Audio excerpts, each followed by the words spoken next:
আসসালামু আলাইকুম ওয়া রাহমাতুল্লাহি ওয়া বারাকাতুহু। প্রিয় দর্শক, আশা করি আপনারা সবাই মহান আল্লাহ রাব্বুল আলামিনের অশেষ মেহেরবান ও দয়ায় ভালো আছেন। আজকে আমরা আপনাদেরকে জানাবো গুনাহ থেকে বাঁচার পাঁচটি উপায়।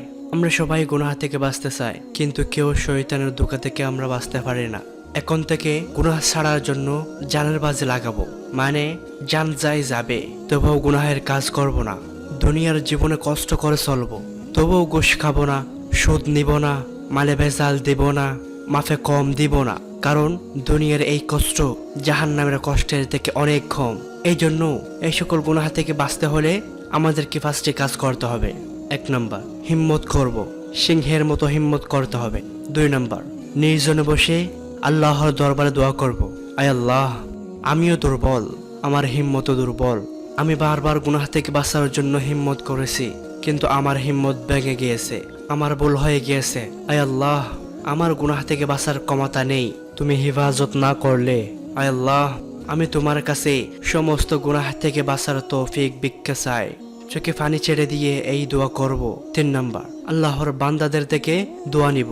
4 নম্বর, গুনাহের আসবাব থেকে দূরে থাকবো, তাহলে আমার দোয়া কাজে লাগবে, আমার হিম্মত কাজে লাগবে, আমার চোখের পানি কাজে লাগবে, আমার দোয়া নেওয়া কাজে লাগবে। এই জন্য দেখুন, গুনাহ থেকে বাঁচার জন্য আল্লাহ কোরআনে কি বলেছেন, এটাই আল্লাহর সীমা, অতএব তোমরা তার নিকটেও যাবে না।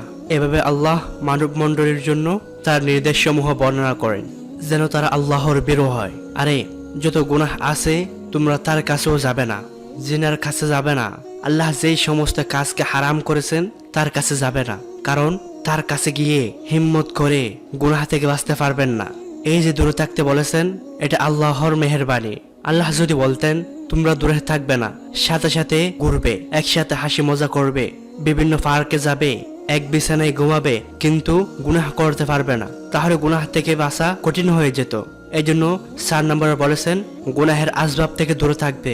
আর 5 নম্বর, কোন আল্লাহওয়ালার সোহবতে যাবে এবং তার সাথে থাকবে, তখন গুনাহ থেকে বাঁচাও তৌফিক হবে, দোয়া করার ও দোয়া নেওয়ারও তৌফিক হবে, গুনাহের আসবাব থেকে দূরে থাকারও তৌফিক হবে। এই জন্য কোরআনের কথা দেখুন, হে মুমিনগণ, আল্লাহকে ভয় করো এবং সত্যবাদীদের সঙ্গে থাকো।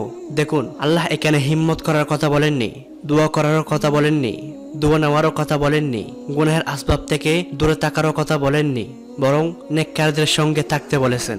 এই জন্য আমরা বাংলায় একটা কথা বলি, সৎসঙ্গে স্বর্গবাস, অসৎসঙ্গে সর্বনাশ। আল্লাহ আমাদের সকলকে সৎসঙ্গ অবলম্বন করে প্রকৃত মুত্তাকি হয়ে খবরে যাওয়ার তৌফিক দান করুন। আমিন।